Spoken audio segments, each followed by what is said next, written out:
Okay, exactly 8 o'clock. A very good evening to all, brothers and sisters in the Dhamma. Today is 23rd April 2026, Thursday class. So as usual, we will be continuing our sharing from this book, our Heart Sutra book, second edition. And we are going to commence our physical puja as usual. We will compose our mind, develop the faith, saddha, virya.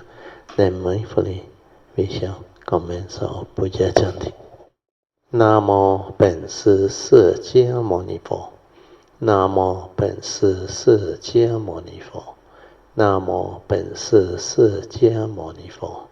Namo 观世音菩萨。Namo 观世音菩萨。Namo 观世音菩萨。南无阿弥陀佛，南无阿弥陀佛，南无阿弥陀佛，南无弥勒佛，南无弥勒佛，南无弥勒佛，南无药师佛，南无药师佛，南无药师佛，南无观世音菩萨，南无观世音菩萨，南无观世音菩萨。南无普贤菩萨，南无普贤菩萨，南无普贤菩萨，南无文殊菩萨，南无文殊菩萨，南无文殊菩萨，南无普贤菩萨，南无普贤菩萨，南无普贤菩萨，南无地藏王菩萨，南无地藏王菩萨。南无地藏王菩萨，南无准提菩萨，南无准提菩萨，南无准提菩萨，南无佛菩萨，南无佛菩萨，南无佛菩萨。阿拉汉萨玛萨布多巴嘎瓦，布当巴嘎万当阿比瓦提米。Swakato Bhagavata Dhammo Dhammang Namasami Supatipanno Bhagavato Sāvaka Sangho Sanghang Namami Namo Tassa Bhagavato Arahato Samma Sambuddhassa. Namo Tassa Bhagavato Arahato Samma Sambuddhassa. Namo Tassa Bhagavato Arahato Samma Sambuddhassa. Buddhaṃ Saranang Gacchāmi. Dhammang Saranang Gacchāmi. Sanghang Saranang Gacchāmi. Dutiyampi Buddhaṃ Saranang Gacchāmi. Dutiyampi Dhammang Saranang Gacchāmi.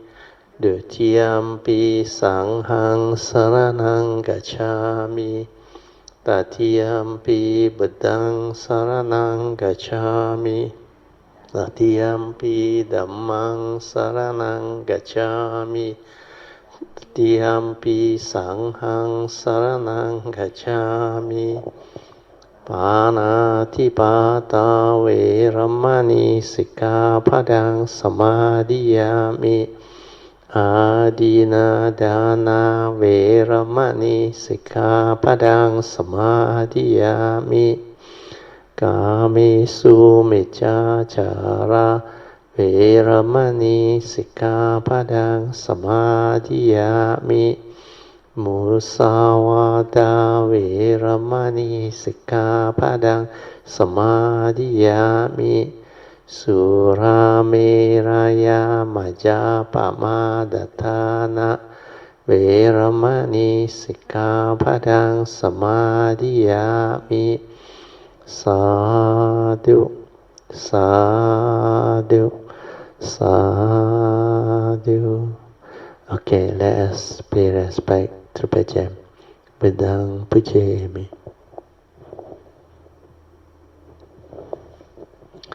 Dhammang Pujemi. Sanghang Pujemi. I think most of us are familiar with what awareness-based meditation. So we just go into it. Just remember the four support. Relax, maintain awareness, stabilize the awareness, then stay at the heart area to develop the trust after you have stabilized the first three support. Okay, I will set the alarm for 30 minutes. You can slowly, mindfully come out of the meditation. Try to maintain whatever inner peace, inner calmness, and inner awareness that you have developed for as long as you can. These are the meditative mind state that you need to develop the stability of daily mindfulness. And without this daily mindfulness develop until it's very stable, you cannot be heedful in the midst of life. Then, as explained by the Buddha, heedfulness is the path to the deathless. That's why without heedfulness, you don't stand a chance to develop the meditative wisdom. Invocation to the Devas. In this universe, in their entirety, let the deities and Devas come here. Let them hear the good teachings of the King of Sages, which gives heaven and release, Nibbana. This is the time to listen to the teaching. This is the time to listen to the teaching. This is the time to listen to the teaching. Samanta Chakawalesu Atra Gachantu Devata Saddhammang Muni Rajasa Sunantu Sakamokadang Dhammasvanan Kalo Ayang Padanta Dhammasvanan Kalo Ayang Padanta Dhammasvanan Kalo Ayang Padanta Namo Tassa Bhagavato Arahato Samma Sambuddhassa Namo Tassa Bhagavato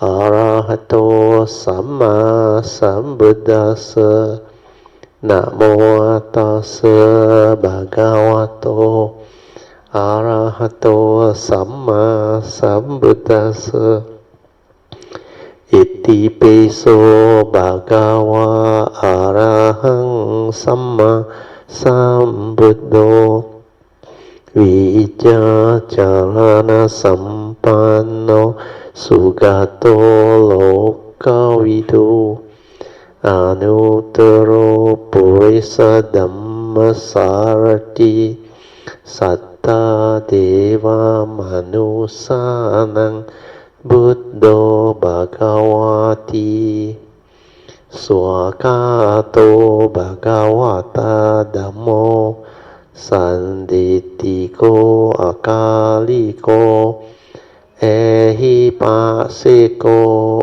Opanayiko Pachyatang Veditabo Venohiti Supatipanno Bhagavato Sāvaka Sangho Ujupatipanno Bhagavato Sāvaka Sangho Nyayapatipanno Bhagavato Sāvaka Sangho Samicipatipanno Bhagavato Sāvaka Sangho Yadidang Chatari Purisa Yokani Atta Purisa Pugala Esa Bhagavato Sākasango Ahuneyo Pahuneyo Dakkeneyo Anjali Karaneyo Anuttarang Punyang Ketang Lokasati. Sadhu, sadhu, sadhu. So we have finished what is true meditation. Then we go to the second part. How to develop the mindfulness using a skillful means that we call the mind sweeping method, combining it with metta. So this is a technique to help us decondition our heedless thinking, so that the mind can be trained to be in a state of relaxed inner awareness, to be heedful, to develop the meditative mind or meditation. So like I said, this mind sweeping method combining with metta is very suitable for new people. New people who actually are not really trained in meditation, especially awareness-based meditation. So starting with the mind sweeping method is very useful, because this one can allow us to make use of this skillful means, which is use the mind to sweep through your body from forehead all the way down to your buttock, leg, then upward. And the purpose is to help us decondition the heedless thinking. Because in the mind sweeping method, our main intent is to train the mind to be at the location we want it to be. Then this mundane mind, you need to anchor it by allowing it to do something. Otherwise it will wander off and become heedless very fast. That's why this one is a very good way of training the mind to be at the location you want it to be. And when we start off with the meditation by relaxing body and mind completely, then if you like, you can close your eye. Then you silence everything and feel your forehead. Because what we do is we just feel, we don't think, we feel. Then as you feel, you can detect any tension, tightness or stress within. You just relax into it. Feel it soothingly relax. By doing that, your mind actually settles down very fast, where the relaxation creates less thinking. You just feel, then whatever phenomena, whether tension, tightness or stress within, you just relax into it. Feel it soothingly relax. Then after that, you move it down to your eye muscle. Then continue, relax. Then facial muscle, continue to relax. Then after that, you can combine with metta, radiating a radiant smile and all those things. So all these are very useful, skillful means. Then after that, you can continue to sweep it down from your facial muscle, where you can radiate a radiant smile by imagining yourself, visualizing yourself facing a mirror, radiating a radiant smile. When you can smile, there is joy, there is happiness, there is no tense or unhappy facial expression, which means it will help you to relax further. That's why radiating a radiant smile is very useful. You have to smile. Then you can feel when you smile that joy bring forth the condition for all your facial muscle, body muscle to actually be in a relaxed state of inner awareness. And that joy is very important. That joy is in fact a type of spiritual calmness or peacefulness of mind. Sometimes if you develop it well, it becomes pity. Okay, then I read on, you understand. The heedfulness will be able to investigate clearly how the tactile consciousness really comes to be. You just silence your mind to be aware, to investigate the truth and the reality within the moment. And you will understand how they arise and pass away with every moment of arising of tactile consciousness. You can then be aware of the pulling sensation to understand clearly how the form and mind function. There is also a knowing element that can be aware of this pulling sensation. There is the awareness before the knowing, before you label it. It's just the awareness that is aware of it. The awareness of mind moment is always moment to moment. Hence, no reality at all, because they are all conditioned arising mental phenomena, or just a consciousness that arises and pass away.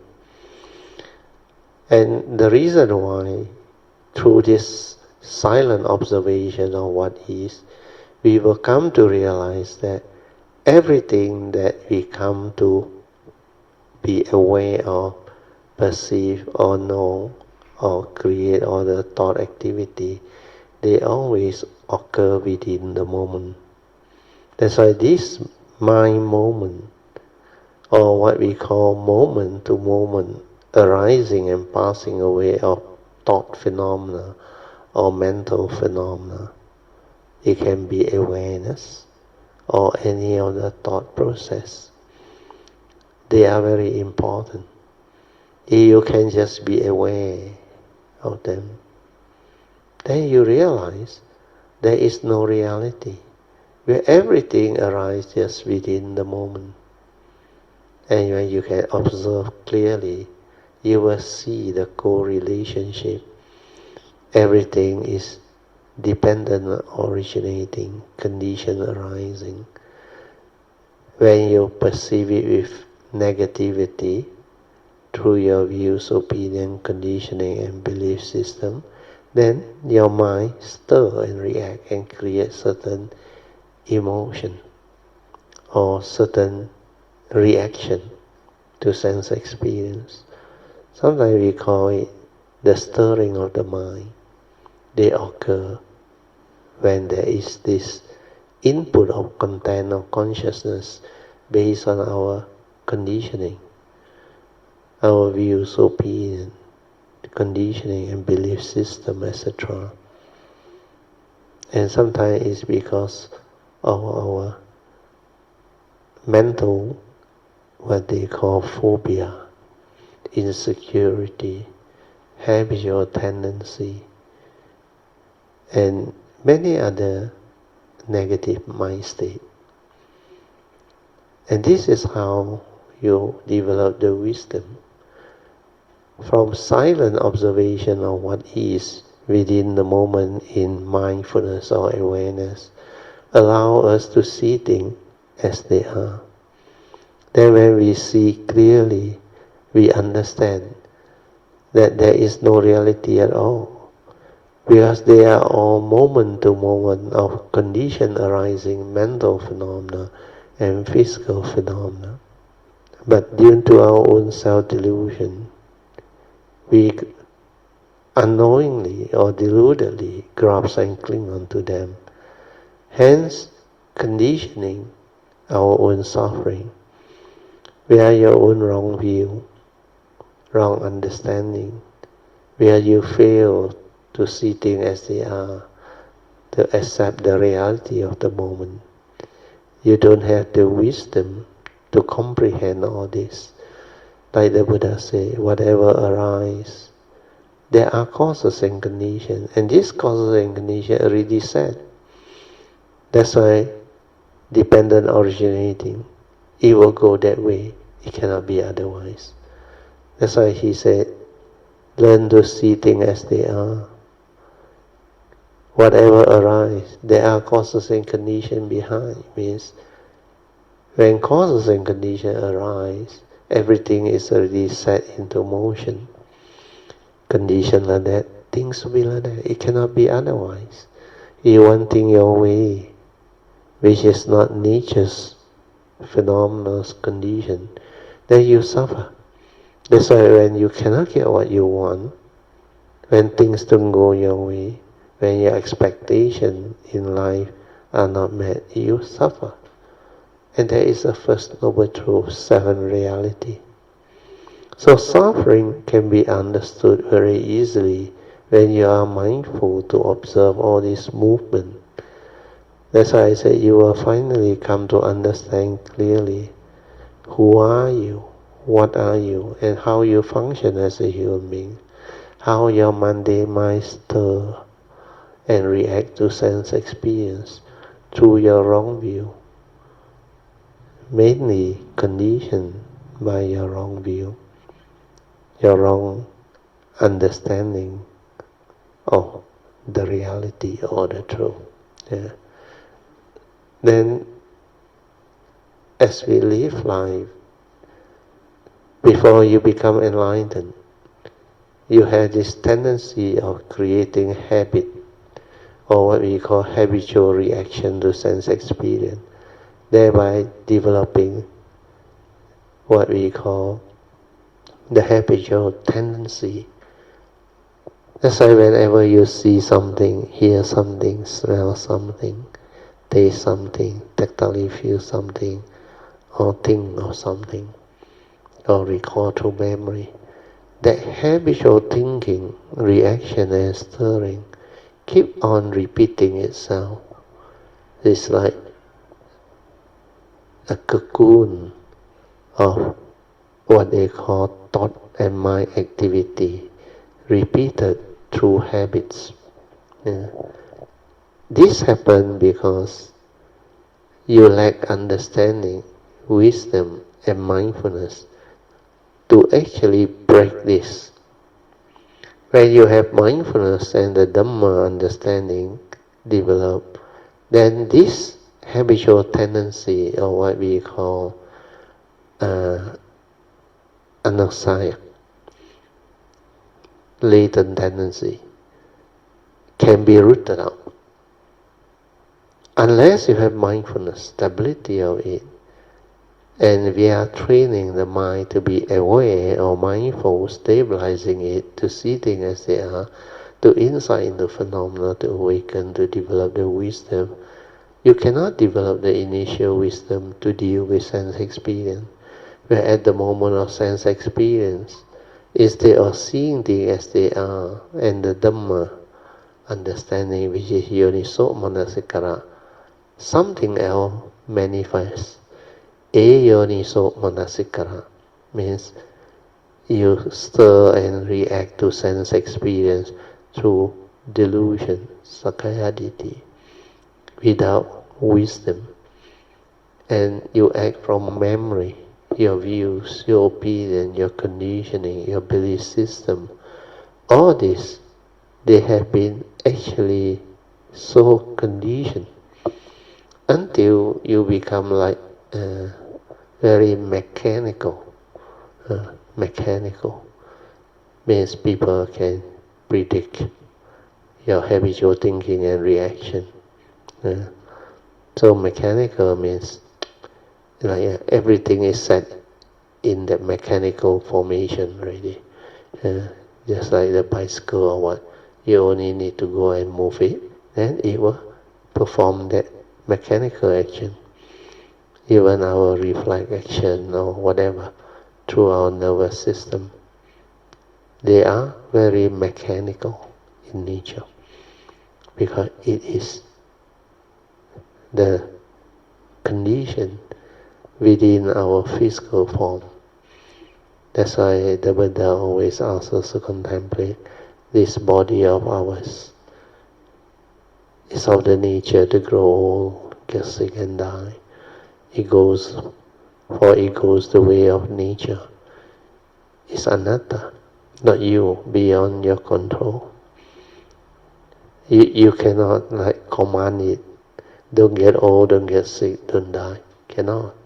It doesn't belong to you. It's not a permanent, unchanging entity that you can control, you can own.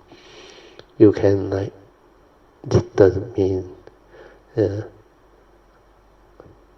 So all this understanding can be developed and realized through insight by just developing mindfulness to silently observe without prejudice, without choice, without the mundane mind's views, opinion, conditioning and belief system intervening.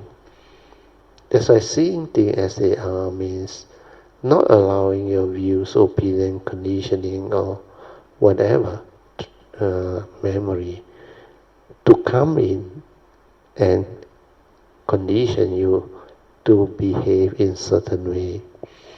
So when you understand all this and see all this clearly, you understand how profound J. Krishnamurti's quote are. He said, acting according to memory is not acting at all. Then how do we act in life? We have to act according to wisdom, Dhamma understanding, following the Noble Eightfold Path, which is incapable of doing wrong thing or suffering. The Noble Eightfold Path is the embodiment of the advice of the Buddha. When you have Noble Eightfold Path, you are incapable of doing the wrong thing. You can avoid all evil. Then you can do good or wholesomeness, meritorious action. Then you can silence your mind to meditate, to purify your mind, to straighten your views. And that is what Noble Eightfold Path is all about. That's why Noble Eightfold Path is about the threefold training: Sila, Samadhi, and Panya. Sila is morality. From right view, you develop the moral conduct of right thought, right speech, right action. Then the way you live your life, right livelihood. Then you arise the training through the four right effort to constantly abandon the wrong thought, wrong speech, wrong action that has arisen. Then to prevent it from arising when you have developed the mindfulness and the initial wisdom. Then the third right effort is to cultivate the right thought, right speech and right action that you have not yet developed. Then after you have developed it, you have to refine upon it, then develop it to perfection, thereby accumulating the four right effort to cultivate. This is still at the thought level, effort level, combining with some form of mindfulness and awareness. That's why the Noble Eightfold Path is the embodiment of morality. When you are mindful, you are aware. When you are aware, then you can apply the four right effort to abandon. How do you abandon the wrong thought, wrong speech, wrong action? Through the 5 ways that the Buddha has taught us, especially the third way and the fourth way. So all this has been taught. Okay, now we move on to item number 3. This one is a very good understanding. When you develop meditative training or when you meditate, meditation is not about right or wrong. Yeah, a lot of people make the mistake. They want to make sure that what they have developed as meditation is correct, is the right meditation. So this Kayamita or yogi, he asks, Brother Teo, when I meditate, I don't feel any pain, but I'm aware of thoughts. When aware, I tell myself to be silent and go back to anapanasati. Is that correct? Yeah. So there is this tendency, because what happens is most of the new people, beginners or those who have not developed the understanding of what is meditation according to the teachings of the Buddha. Because this awareness-based meditation or sati-based meditation as taught by the Buddha is very different from the traditional thought-based meditation, or what we call samatha meditation. This awareness-based meditation, they are taught by many people. And most of the time, in fact, most of them, they don't have clear understanding of what sati or mindfulness is, and what this teaching is, this meditation is. So what they do is, they attend classes, retreat, then they listen. Then they gather for themselves a lot of idea or concept about meditation. So in this particular case, based on the question, you will know. He said, Brother, when I meditate, I don't feel any pain. So this is from the idea or concept that if you don't have pain, means you are doing very well. Then if you don't have pain, means you are mindful, you are aware. Then he said, but I am aware of thought.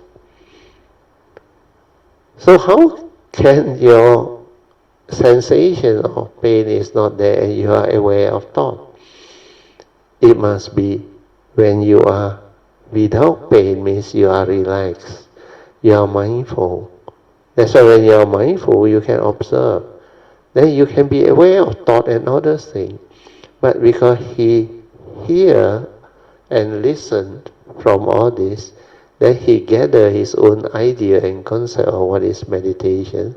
Then he want people to confirm whether he is doing it correct or not. Then sometimes they also hear about how I advise people. Here he said, when aware, I tell myself to be silent, means he's trying to imitate what I say. And go back to anapanasati training, to train your mind to be aware. So this one, you have to be very careful. The question is not about right and wrong. That's why he asks, is that correct? But meditation is not about right and wrong. But it is more towards realizing the wisdom that can free our mind from suffering. When you are just silent and aware, you are naturally heedful. And in that heedful state, you can develop a lot of understanding. You are observing from your form and mind. So this observing your own form and mind without any judgment or command is very important. That's why they call it the choiceless observation of what is, where you don't react and stir or make command or judge. Because once you do that, the thought becomes active. Then you can see things as they are. Means you can observe the moment, the reality within nature, whatever arises and passes away. Through your silent observation of what is the reality, you develop a lot of wisdom, a lot of understanding. So when you are just silent and aware, there is heedful mind. You are heedful, and in that heedful state, you can develop a lot of understanding via observing your own form and mind, how they arise and pass away, the aggregates, without any judgment or command. You only need to continue doing anapanasati when you need to train your mind to be aware so that it is not heedlessly lost in thought. Because anapanasati is one of the skillful means to anchor your mind to your in and out breath. So once you understand this, then the training becomes very easy. Once your heedfulness has already been stabilized, technically, you don't need to hold on to the anapanasati training anymore. Means you already mindful, aware. Then you just let it stabilize. And normally, if you really do the anapanasati correctly, you will go through a few phases of anapanasati training experiences. Initially, you will develop a lot of piti, sometimes sukhang. Then as you develop more and more mindfulness, the first thing to arise is, of course, nimitta. It will arise. Then you feel the joy, the piti. Then as you develop more stability, the sukhang will arise. Then normally during that time, your mindfulness stabilizes, and you develop deep breath. Deep breath means long breathing. Then when you breathe that long breathing through awareness, you have clarity of awareness.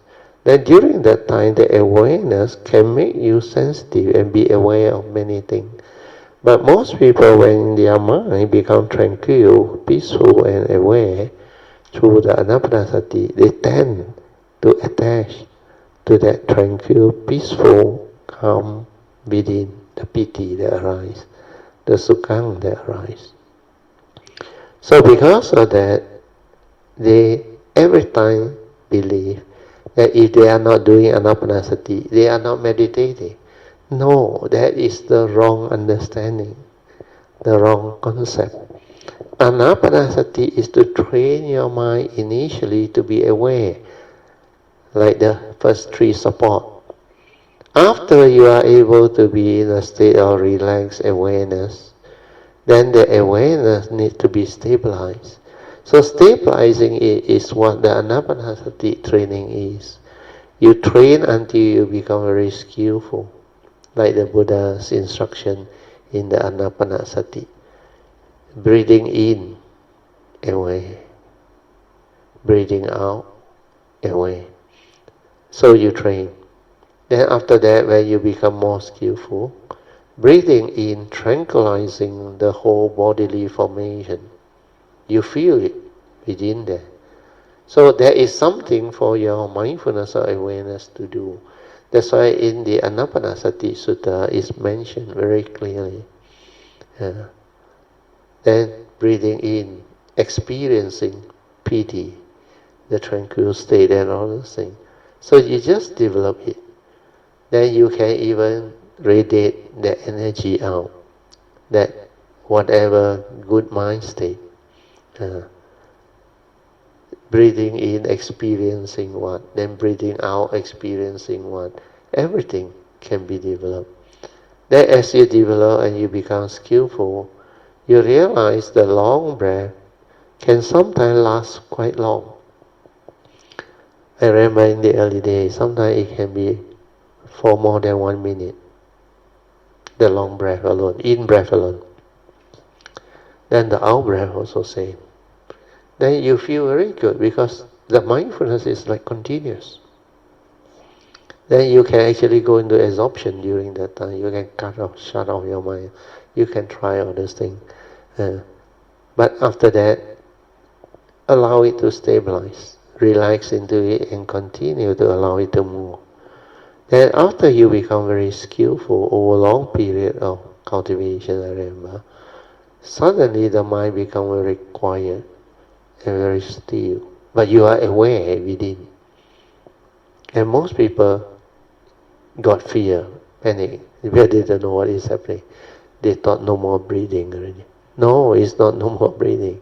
Your anapanasati has developed until it's so fine. Then the breathing become like no more breathing, very subtle, short, subtle breathing. That one is actually your mind having stabilized the sati and enable the mind to enter sati for you to realize your true mind, which is pasati. The pasati is tranquility of mind, stillness of mind, the silent mind without thought. So once you understand that, then you don't go and do that anapanasati all the time. Once your anapanasati has reached a point where it's very stable, hardly any breathing, then silence everything and stay with the awareness of whatever movement at your nostril. When you stay there, you realize your mind enters sati and your mindfulness become more refined. Then you can detect the subtle breathing, like you don't need much movement to be aware. Then after that, when mind enters sati, you realize everything you do is in sati. Every movement, every activity, blinking of the eye or whatever, or the slightest movement within your kaya, you can pick it up. And it's like slow motion, a flow. Then there is this mindfulness energy, which is very soothing. Then you feel very relaxed, mindful. Then it can even like do away with whatever itchiness or pain or whatever. So all this you can experience. Then you realize in that state of mindfulness and awareness, or what we call pasati, mind in sati, everything is like magnified for you to experience, for you to develop as understanding. Then when you come out of the meditation, you realize everything is like slow down for you to see. Like your mindfulness can see them, aware of them. And it's like continuous. That's why at that time, you will come to realize the phenomena of what mind entering sati is all about. But most people don't understand all this movement. That's why when meditation over, they hear the bell, they lost heedfulness again. They go back to normal. Then they quickly come out of the meditation. That's why they cannot carry this trained mind state into the daily life. That's why under anapanasati, under the kayanupassana, the first category of training is anapanasati. After anapanasati, you're supposed to be mindful of the four posture. Then the third category is mindfulness of all action, all movement within the present moment. Sati Sambhajana. So all this training, you have to do them. So when mind enters sati, then kaya anupassana, the second category of practice, mindfulness of the four posture, can be done very easily. Then the third category also become like very easy. So all this need understanding. So now I read on, then you understand. So once your heedfulness has already stabilized, technically you don't have to do your anapanasati training anymore. You can just silent, stay at the breath area. Then the mind that has entered sati, that has the stability, will pick up whatever shallow breathing. Then the subtle breathing like come back to you, and you can maintain mindfulness like throughout the day. Then you realize daily mindfulness become easier. So that is the understanding. Then when you are in the formal meditation, when you reach that state, you continue to silence. Don't create any more thought. Don't go and do sitting, touching. Forget about it. Silence everything. And allow the mind to enter sati. then use that more refined mindfulness to pick up all the movement and activity. Then you will know how to relax into whatever situation that may be thrilling of uncomfortableness or painful sensation. You will know it, you will understand, you will know how to relax into it, silence your mind, and endure it through mindfulness or awareness. Then when the sati take over, then you realize no more mental hindrance, where you don't label it as painful sensation or pleasant sensation. Means you don't create any more sensual desire or sensual aversion, or ill will, negativity of mind state. Where these are the first two mental hindrance that will hinder your mind from entering the meditative state or inner peace and inner calmness. That's why when you are in the meditative state, don't go and label all these things. Endure, like the Buddha said, whatever arises, there are causes and conditions. You accept it. Accept it means you are at peace. Then you relax into it. When there is no mental hindrance, what happens? The spiritual faculty of sati take over. That's how your meditation transforms. And you can break through pain, itchiness or whatever. Then you can just relax into it and silent. Then the silent mind is a true mind. It's a meditative mind. That's how you meditate. So similarly, I read on, for the mind sweeping method and metta exercises too. They are for you to train your mind. It's just a skillful means. So the key to develop such good meditation is relaxation of body and mind, followed by the silent mind, leading to the tranquil state of mind that has clarity and awareness within to see things as they are, thereby realizing the wisdom. So meditation has four important support, like what I have taught you. They are: learn to relax body and mind. Relax into every mind state that arises. Then silence your mind to be aware, maintain awareness. Maintaining awareness is very important. You realize your mind thinks a lot, become heedless very fast. So most people need to anchor it. But when you train using the four support, you don't have to. You just silent, relax, maintain awareness. So that maintaining awareness is to maintain the inner peace, the silence, so that you have no thought. And this one need training. That's why maintaining awareness is an understanding. How do you maintain awareness? Like I tell you, don't try to know, don't try to do. Whatever arises, aware, finish. Because it's always from the six sense basis, one of your sense door consciousness. And it always surfaces through tactile contact. So when tactile consciousness arises, in whatever sense basis, just aware, finish, don't follow. Don't allow it to pull you away or create proliferation, train of thought based on your conditioning and habitual tendency. But this is how heedless we have become for those who are not trained in mindfulness and awareness. Whatever arises at the moment of sense experience, the train of thought, very fast they manifest through habitual tendency, through the way we are so conditioned by all those movement and activity. That's why this thought-based activity and movement, they have become so rampant, and you continuously arising it so often until it becomes a habitual tendency. That's why this habitual tendency, when they are rooted, in this, what they call heedless thinking, it's very difficult to reverse or to break.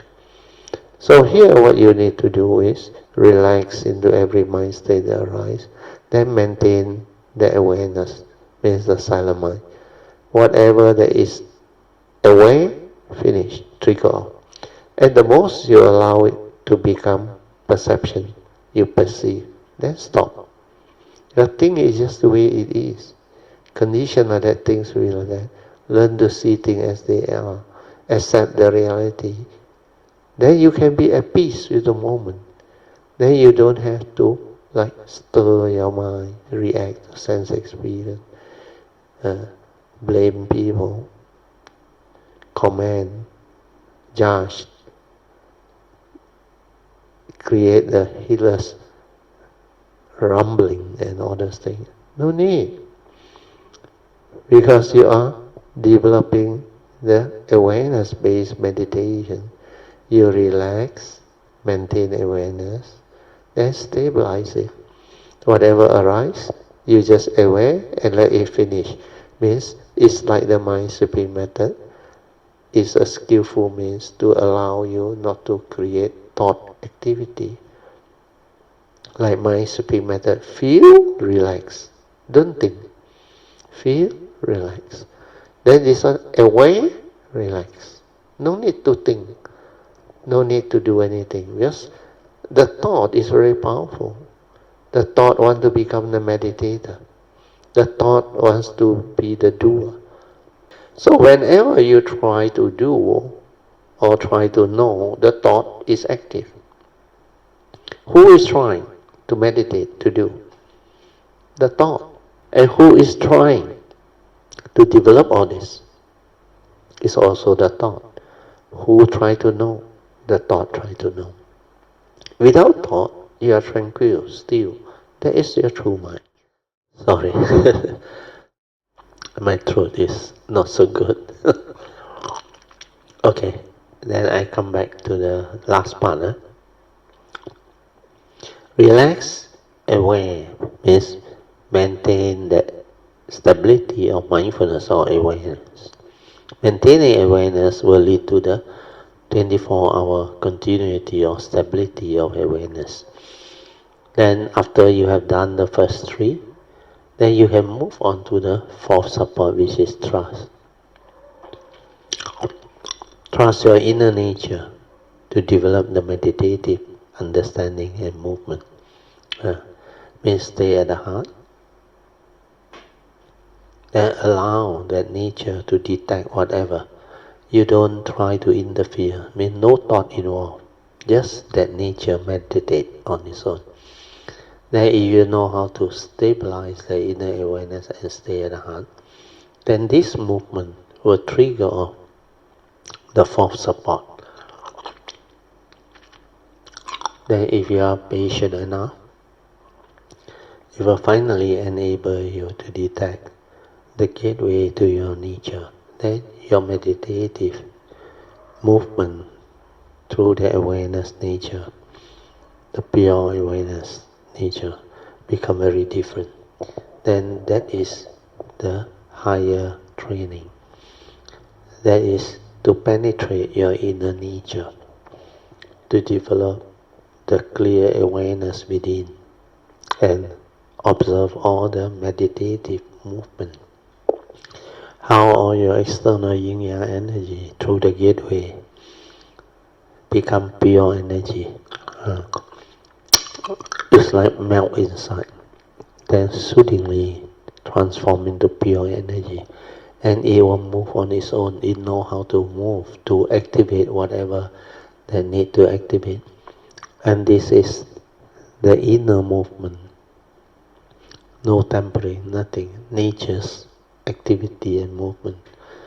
So this is how you do. Then I read on.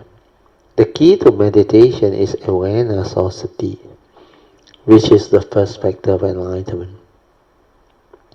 With sati or mindfulness or awareness developed, you can develop the understanding of why your mind behave in such a way is like that. You can see how it is conditioned to react to sense experience via your wrong view, your delusion, your habitual tendency, opinion, conditioning, etc. That is Dhamma investigation. When you silently observe and see all this, means you are investigating into the Paticca Samuppada, the dwelling, the Dhamma investigation, to develop the understanding of who you are, what you are, and how you function as a human being. Then inquire deep into who is doing the meditation. Who is the I and the me doing the meditation? What is the I and the me all about?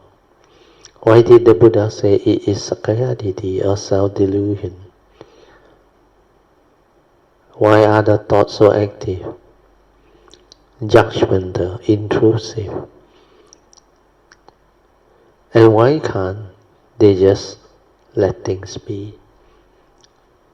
So that so-called movement, how did it arise? It's actually the egoic mind through the ego, the personality. The Buddha called it the Sakkayaditthi. If there is no egoic mind, there is no selfishness, no fear, no worry, no anxiety, no sorrow, no lamentation. There is only peace, tranquility, and stillness. But there is a true mind before it's stirring. So the moment you are aware, the Dhamma will arise. The Dhamma will appear to you. Understand it and awaken to it. Relax and be with the moment in silent awareness to experience all of the beauty of life and experiences. Or existence, sorry. To experience all the beauty of life and existence. Once you realize, you will know how to accord and flow. Then you will not be afflicted anymore. Hence life becomes very meaningful and very beautiful. That's why without meditation, without the Dhamma understanding, you cannot understand the beauty of life. You cannot see the meaning in life. Once you develop all this wisdom and understanding, then life becomes meaningful, beautiful, wonderful. Life like take a turn. Suddenly, from suffering, it becomes something very meaningful, very beautiful. And like the Heart Sutra says, it's actually very wonderful. All this can be understood if you are not deluded. So how your attachment and craving arise during your meditation when you lack wisdom, you will understand, you will see them. Most cultivators attach to good and calm meditation. They hold on to all the things that their mind has created via their consciousness and its content, not knowing all these things are impermanent and empty, thus causing suffering the moment you grasp into them. You give meaning and want them to be repeated. Through this Dhamma sharing, you can develop wisdom much faster. Otherwise, it will take you a very long time to understand the full picture of the whole cultivation yourself. These Dhamma short notes are very useful, and all of you must read through them again and again, or listen to them again and again, to stabilize your understanding. Similarly, for the recorded talks, you must listen to them again and again to develop the clear understanding of the Dhamma shared. This is how you can progress along the path of Dhamma. Okay, now we come back to the second session, which is meditation reporting, followed by whatever question you may have regarding the meditation or today's topic. Or you can also share your meditative experience as how to apply what you have learned to develop the understanding of Dhamma in daily life. Good evening, Brother Teo and Mrs. Teo and Okalamita. Sadhu. Brother Teo, actually 这个 retreat 我没有 plan 的，我没有 plan 去的，只是有一个 commission 叫我上去，我就去了。OK。其实 first day of the retreat 其实我挺不习惯的，因为他们绕佛是很慢的。OK。因为绕佛就好像 Jubilant 讲的，要 follow 他们的 step。但是后来我到第一天的傍晚我就 used to it 了 ，because 我 realize 他们是在做那个mindfulness 的，也是可以so 可是每一天我在绕佛的时候，我都会很爱睡。So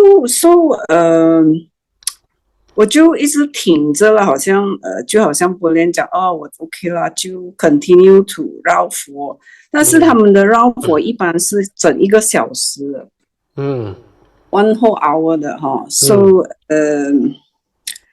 我就绕佛，好像我是在挺不住了，我就去躺了。Just go and rest. 不用 follow 别。Sometimes their what they call rhythm is different, and it take a while for you all to actually like set in or come to acclimatize. So all this you have to use your wisdom or understanding. If it's something that you cannot follow, then you need to rest. You rest. You just silent. Then listen to the chanting. You can sit somewhere or lean against the wall or find a suitable posture where you can stabilize it. Then you just continue to relax and maintain awareness and listen from the heart. Then a lot of things will happen because the vibration there, the chanting, the what they call nature's energy, great beings energy, and all the cultivators energy, they can actually help to develop the conducive condition for understanding.就 actually 法禅师，因为法禅师傅很好，放我们在meditation hall 的 toilet 那一边的，所以我其实是离 meditation hall 是挺近的，所以我就回去我的房间躺着，用我的 heart 来听他的 chanting。Very good. Then after that 这个是 Thursday 就 second day 了哈。Then 我就feel 到我的 heart area 那边like open up and then 慢慢 sweep down。So 这个是一个one of the experience that on the second day. And then in the evening 呢，当我一 recite 那个观世音菩萨的佛号的时候，他就一 hit 在我的心里面这样子，直接进去里面就那就开始流泪了，然后after that我就就是很爱睡这样子啦，就好像那个 energy。他要你去 meditate 去 silent。So after that 我就实在挺不住了，然后我哭了有大概10分钟吧，然后我就挺不住，我就去躺着。去躺着 after that 就慢慢 release 那个 energy 这样子relax and after that 大概有10分钟后我忽然间自己起来，然后在那边跪着跟观世音菩萨忏悔和 make aspiration。And then 当下的那个 aspiration 是很 firm 的，很 firm 就是你知道你做错了什么你要忏悔，然后你该做什么以后你就 make 一个 aspiration 去progress along the path of Dhamma 这样子。然后有一个很奇怪的 experience， 就是不是奇怪，就是很好的一个 experience， 他让我在那边我没有 feel 到任何的 pain for almost 20分钟吧，就很 relax 的，很奇怪，relax 就跪在那边，然后但是你是你是知道你 fully aware 你该做什么。fully aware on. 对对对。That's why the ability to relax with full awareness is the meditative movement. It will move by itself. Then it will make your whole body and mind completely at ease. Then there is only the nature within, the pure awareness nature within. Then it will do whatever it wants, the movement, the activity, everything, it will move by itself. You only need to maintain silent, relax, and just let things be. Then the movement will move by itself. Because when you are able to do that, you don't resist.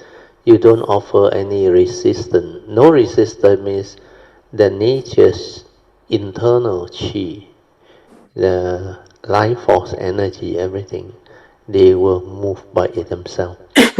So when there is no resistance, the movement is very soothing. That's why you don't feel any pain or any sensation or what, and the mind very quiet, very still for 20 over minutes. That is the perfect mind state. And to be in that pure awareness nature, true mind state for so long is something that meditator cannot actually achieve. Most people cannot, unless you know how to relax and maintain the awareness. Then you will go through. And it is a very beautiful experience to go through. Then after that, you develop a lot of understanding. Because your nature will slowly activate and move and develop all the so-called internal meditative movement on its own. It will open up a lot of things without you really knowing it. But after you come out, you will understand. Because the movement that has taken place has developed the what they call transformation from within. That as you go through all this over long period of cultivation, your understanding and awareness develop by itself. Your vibration within, the nature's vibration, all become very, very like refined, very, very, they call it, it's like become very different already, you will know it. And it's like that refinement has transformed your, what they call, ability to understand things, see things, and insight into a lot of things. And all this will happen by itself through what they call nature's condition that created the movement. And all this can trigger off very deep understanding. Yeah, very good. Sadhu. Yeah, but you actually, 因为我们 morning 要做绕佛，然后 chanting，and then by the time 我们先绕了佛之后，我去 sit down 做 chanting 的时候，我是很 sleepy 的。但是到了 afternoon 我在 chant 妙法莲华经的时候，因为我们这个整个 retreat 是做整本妙法莲华经，所以当我 afternoon chant 的时候，我感觉这个妙法莲华经很熟悉，而且很 fresh 啊，又很精神。Sadhu. So 其实我这次挺多的那种就是说观世音菩萨的 teaching 很多给我，我其实挺感恩的哈。还有就是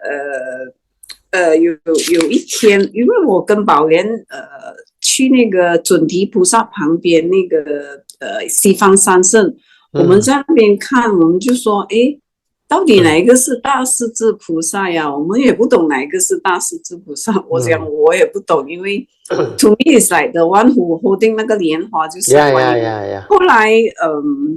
后来就在星期六，就说我们去after dinner，我走过去就看到那个登圣师父，那个 a bit tall 那个师父，我就问他师父，我讲那个是哪一个是大势至菩萨？然后他就跟我说，哎，那个那个拿着莲花的那个就是大势至菩萨。然后我就问师父，为什么大势至菩萨是拿着莲花，因为我们的perception 是观世音菩萨拿着莲花，其实他不是，他说因为大势至菩萨他的清净心啊是最怎样说，他在娑婆，但是他就有那个一个很清净的心，所以他的象征性就是拿着那个莲花这样子。然后师父讲完之后，我就忽然间 on the way back 回去我房间的时候，我就转过去pay respect 给那个西方三圣，就是阿弥陀佛、大势至菩萨跟观世音菩萨嘛。然后呢，我当下因为之前有一个 condition 给我看到我的 speeches 不是很不 refine 那种，很怎样说，就算你的身口意，你看到你的身口意的那个讲，就是你发觉到，为什么那种话是不可能在你嘴巴表出？他就是在这个 retreat 让我看到，你知道吗？不然就我看到哇，我吓一跳的哈，怎么我的 speeches 这样子了的？然后就在大势至菩萨前面忽然间就去忏悔这个所谓的身口意的所谓的所犯下的那个话嘛，然后就after 我一忏悔了之后然后忽然间那个 understanding like他一个 message 跑出来说你应该都是六根啊，就是我们的 six sense 你一定要把那个摄心回来，然后你才能够有就是说净念相续嘛，你不要有那个什么law 那种杂念嘛。然后我就不怎么样的，就这个 understanding 跑出来，我就在那边哭然后我就坐在大势至菩萨前面meditate 咯。Then after that 当我出来的时候，我会问我自己，就是说那个 talk 你要怎么做呢才能够都是六根呢？就是说那个所谓的reflect 回去怎么样的做得到嘛？OK， so 就这个是一个 experience， 但是当我最后一天，我们最后一天要回来的那当天，我2点多醒来的时候那个佛号就观世音的佛号就在我的 heart 那边一直 play， 一直 play。So by 这个 understanding 我就知道该怎样都是六根了，不然就你飞在佛号那边嘛所以你是没有那个念头的。所以这个所谓的观世音菩萨的佛号，它到今天还是在我的心里面。哇，在 play 是在 play 在 play 这样子。所以我非常的感恩这一次的 retreat 咯。就是我还有一个 experience， 就是就当我在绕佛的时候是吗？它就是那种 sleepiness， 你不能够在 endure 之后，我就躺下来。因为它是 actually condition you to go and meditate rest。所以当我一躺下来之后，我 feel 到我的 heart area 那边一直开。very good。有一个 energy 是走去我的left side 那边了哈。还有一个 energy 是推开我的 right side 好像 open up 我的 right side 这样子。After that 我就有那个 tears 它不是很，它就这样讲，就它是2滴这样慢慢这样滴下来这样子。然后忽然间它里面会说叫观世音菩萨 instruct 我怎么样做这样子。所以所以这个就是 part of 我的这几天就是在那个佛器的一些experience maybe Brad 就要 can which is very good。I will advise you on a few very important things that happen. So what you have gone through is very good, because when you develop all this training, the cultivation, then it will trigger off that understanding and the mindfulness for you to see. Then you realize that all the other things that you have been doing, even earlier on, where you have developed the initial Dhamma understanding and the so-called refinement of action, speech, and thought process, because now it has transformed further. It allows you to see that these are still very crude. They have not reached that refinement of a true cultivator. Then you will see it, or then you will immediately know how to ask for forgiveness, like what you explained or shared with us just now. So when you do that, it's very beautiful, because you come to know that these are still not refined enough. It can still have karmic, what they call consequences, but not major. But it's still not refined. You will know. Then you will determine, ask for forgiveness. Then you will develop the request, like what you mentioned just now. Request Kuan Yin for his guidance as how to cultivate, to root out all this, and stabilize the understanding and progress to develop the refinement further and further until you have perfected it. So all this, when you have the understanding and the affinity, it will manifest. That's why it will condition you to want to go and sleep, or you need to rest. It makes you very sleepy.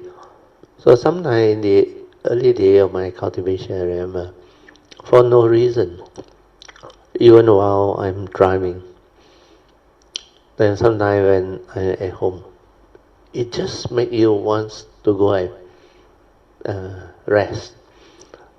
Actually, it wants you to go into the meditative state.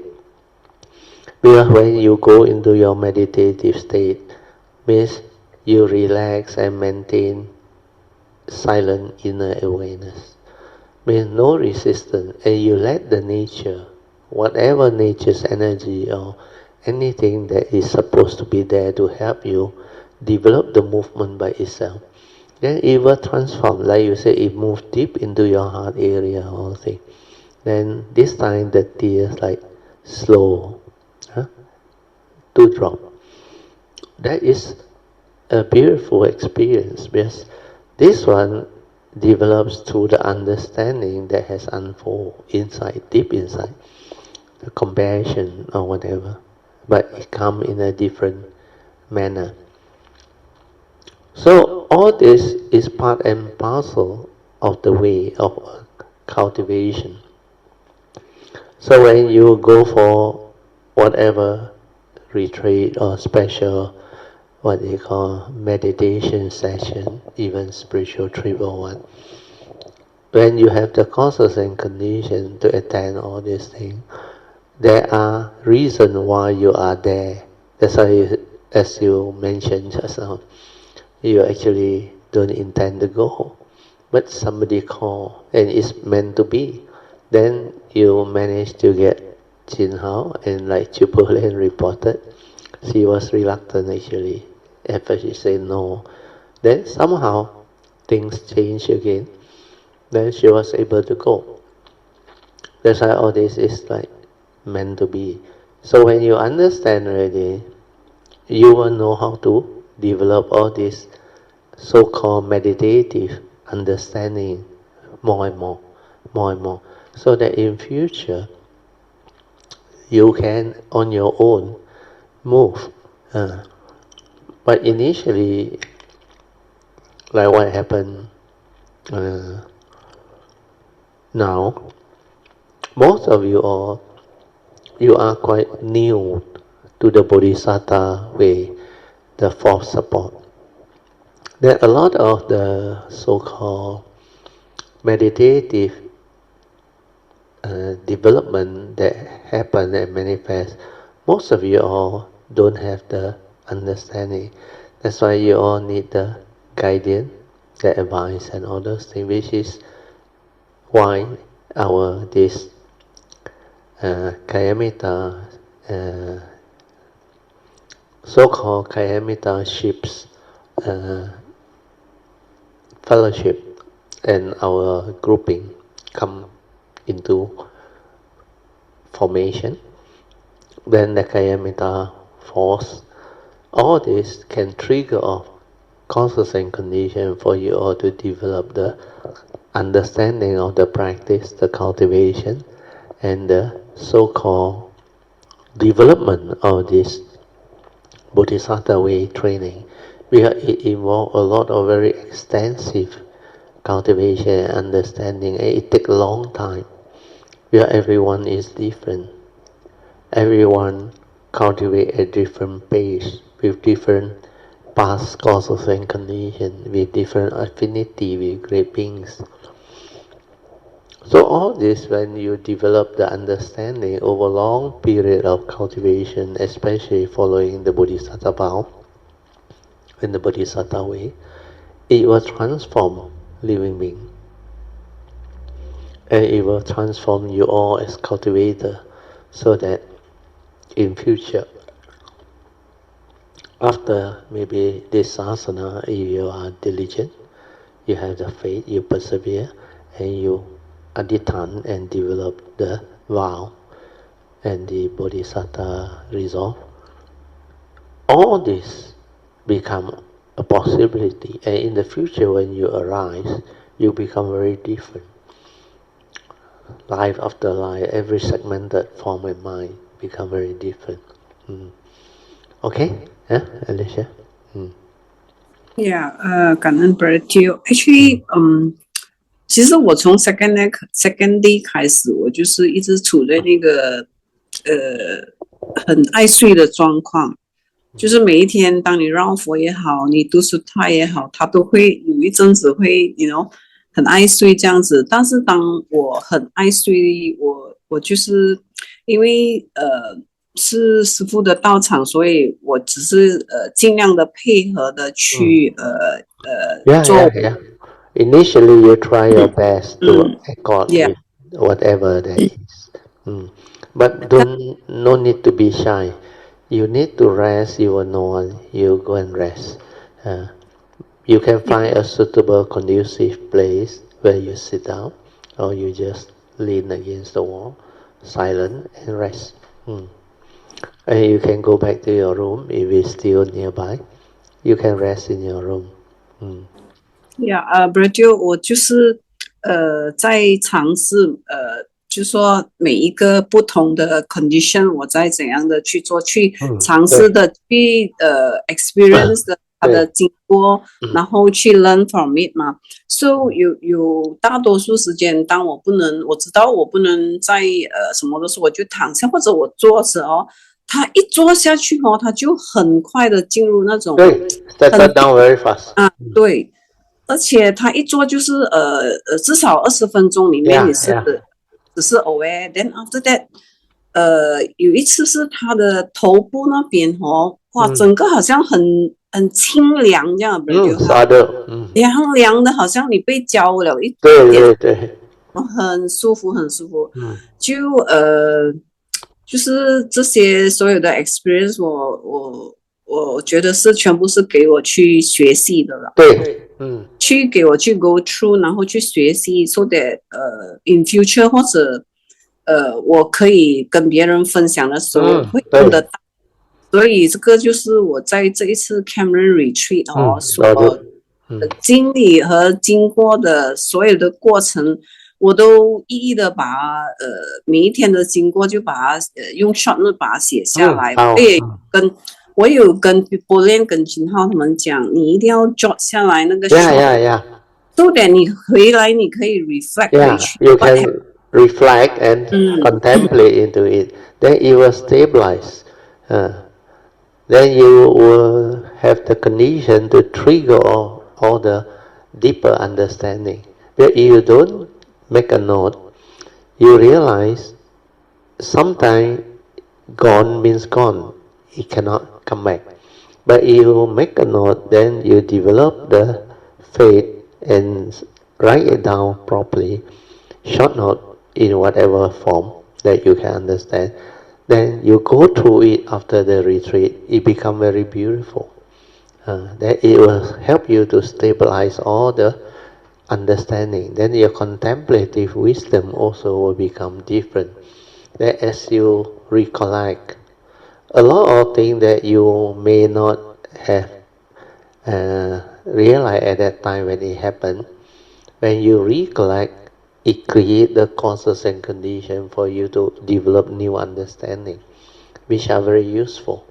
I remember every time something happened, I just, after the thing, the meditation or whatever, or just like 1989, when my Monday mind collapsed, I was fully aware of all the transformation, everything.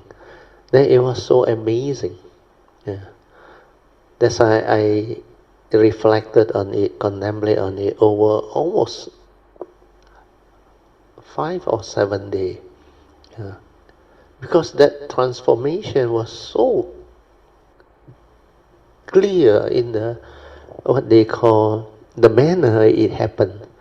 It's like you are so amazed, Things that I never see, I now start to see, And nothing has changed except my Monday mind collapse. Why last time cannot see? Now, so clear.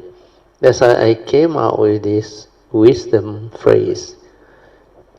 For those who see, they always see.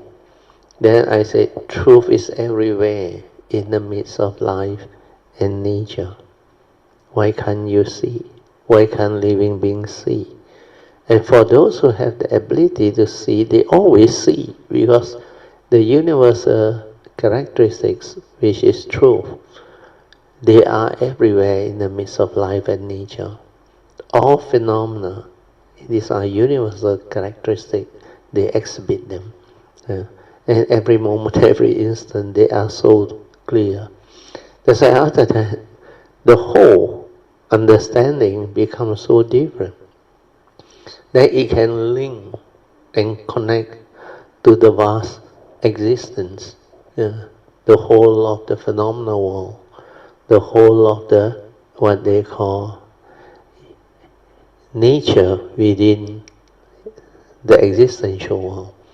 Where our nature manifests when we calm as a form and mind and develop the training. And this nature is so beautiful, so wonderful. Then it can actually develop very extensive understanding. Then it can develop a lot of wise expression that you have actually seen, awakened to, gone through. That's why later on all this, my nature can share them whenever there is condition for it to manifest and like develop the understanding for cultivator of the way. That's why all these are like part and parcel of the cultivation, part of the way, and meant to be. Whatever will be, will be. So all this, they will continue to unfold and continue to manifest. That's why the existential world, the world of the cultivators of the way, they are very beautiful. And within nature, there are so much things happening. And whatever that manifests is the reality within existence, but as a form and mind, to develop the wisdom and the understanding, to comprehend all this, is not easy. Most people are just trapped within the conditioned world of heedless thinking, thought activity, karmic, what they call entrapment. So they call it the sixth path, 六道轮回, the existential birth and death cycle, or what we call the karmic movement within nature. So this karmic conditioning that trigger off the endless samsaric movement of birth and death. Actually, a lot of living beings, countless living beings, they are trapped within this stream. And within this countless, there are only a very small handful of the cultivator who really can develop the understanding and the movement to develop that penetrative awakening and understanding to really be part of this beautiful and wonderful existence that manifests. So all these are very useful. Very good, Alicia, Sadhu. Yeah, actually, Brother， 我上去的 ，I think 不第二天还是第三天，我有问过我自己，你到底来这里做什么的？Sadhu。But 这个念头一下子就没有了。就是整个过程，虽然那个过程是怎么说，就是说已经过去了，但是从你的从我的 notes，就说我回来之后，我 contemplate actually 它的前面的 happening 是的，或者后面的 happening 是 comprehend 我前面的 happening 的，是整个的是 related 的。所以我在想，原来是这样一回事，所以要 go through。但是 of course 我们知道那个是来过去心啦，已经过去了。然后最主要的是我们现在要 move on 的是做什么啊？这样子就是给我的 understanding。只是那个我所谓的 experience 是 part of the way。就是现在我们能够做什么的去 move on 这样罢了。就是我这个，而且我不懂，我感觉我回来之后，不懂是那个 condition 还在，I mean 我不会给他太多的想法，我只是觉得好像真的有一点点不一样了。就是你会心里面会比较定啊，不然就心里面会比较定。所以然后后来有一天早上我回来，不，第二天我去 morning walk 的时候我发觉到 despite 那个 rhythm of 那个 chanting 很慢但是我的里面的 awareness 可以 synchronize 一样的怎么样，它可以就说你 despite 它是慢的 rhythm， 但是我们所走的也可以 synchronize 到它的所谓的 movement，所以我原来这个就是观世音菩萨给我的开示。我讲而大势至菩萨给我的开示就是说其实只要你就是念念都是佛号，你就能够度摄六根了。是你感受啊，就是其实这一次我 decide to go 的时候，我是自己一个人要搭车去的。然后后来很感恩，就是秦昊说他可以开车。然后都 come along， so 我们其实 on the way 上去，我们也在谈达玛咯，谈佛法。very good。下来的时候，我们也还是在讲，其实感觉非常好，就是感觉非常好。是整个这个所谓的这个过程，我觉得非常的就是很圆满。然后到最后我们做大悲忏的时候，我感觉到a lot of joy， 因为感恩师父的带我们，然后也感恩所有的同修，就是在那边的，因为大多数他们都是上2年级，但是他们就是不是很累的，就一直在 continue 他们的 faith， 跟推动到这所谓的 cultivation。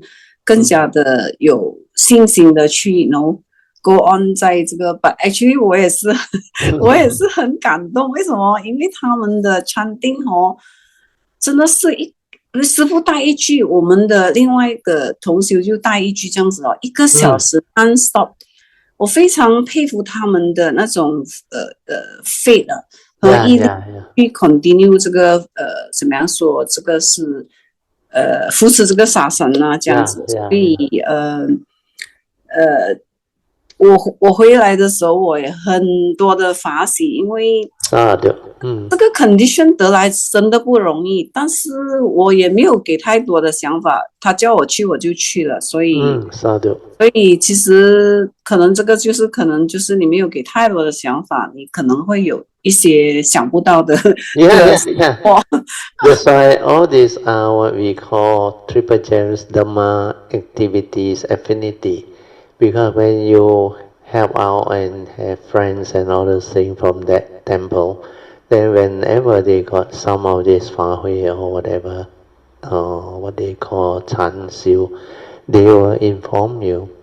Then if your affinity is there, you have all these conditions, it will manifest. Then I recall you mentioned about the Sifang Sansen. You mentioned also Da Si Zi Pusa, maybe to introduce to other people who don't have the understanding. I actually have the Sifang Sansen at my altar there. Actually, during the early years, before I really started the what they call serious cultivation, after I met my refuge teacher, then I bought my SS2 house. Then this Sifang Sansen, very strange, you know. Somebody sold it to me, you know. And I saw it, then I asked how much. And it's quite cheap, you know. That time I think I paid only 20 ringgit. But very beautiful. You all wait, I go and get it. This one is Guan Yin, Guan Yin. This tree is called Sifang Sansen. Okay? The middle one is Amitabha. This is Amitabha. This right hand one is Da Si Zi Pusa. So you look at the way they actually define it.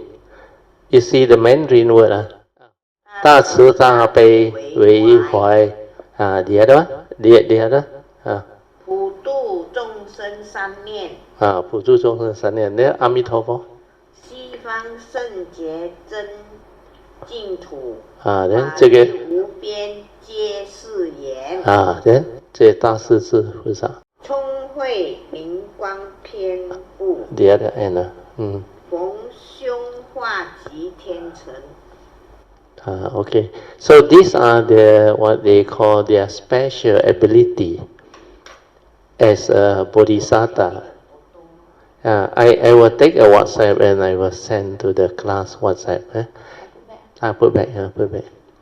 So this one is very beautifully built, all in golden color, and there's what they call plastic seal nicely until today, you know. I think 1987. Oh, almost 40 years, 39 years, next year 40 years. That Sifang Sansen, the poster, is still like new, you know. It's like new, you know, very well done up, well preserved. Then if you have affinity with this great being, because this Sifang Sansen, the more famous one is Amitabha and Guan Yin Pusa. But the other one, Da Si Zi Pusa, also is a very, very special being. You can develop affinity with that being. It's also something that is very significant and beautiful. So those who have affinity with all these great beings, like Alicia, they go to this retreat, whereas that three special beings that form the Western, they call it Sifang Sansen. In English, how you call it? Sifang Sansen. The Western, is it the paradise? Sifang. Yeah. The triple great beings of the Western paradise, I think. So if you can pay respect and cultivate affinity, then you can develop it. Then it will manifest.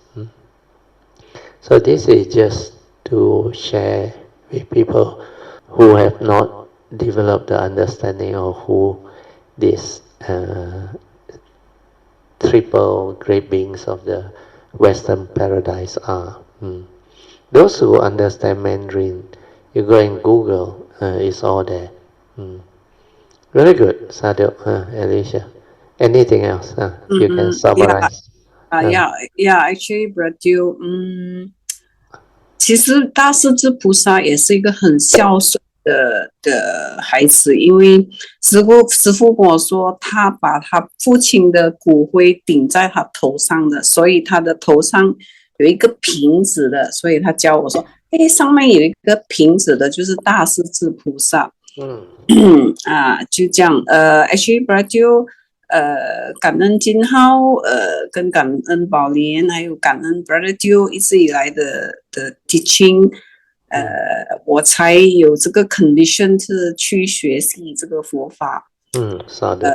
还有就是感恩三宝，还有特别要感恩观世音菩萨，因为我跟他的 affinity 很深，对，很深，所以这是我感觉到很 benefit 啦。其实我去这个观音期，虽然我是在尝试每一个分钟就在尝试如果我这样子做能不能好一点？有时我会走出去在外面这样子做我的 walking meditation 那我又不爱睡了，我尽量在尝试每一个方法怎样的去blend in 整个 retreat 而不会起烦恼，而且在生活的点点。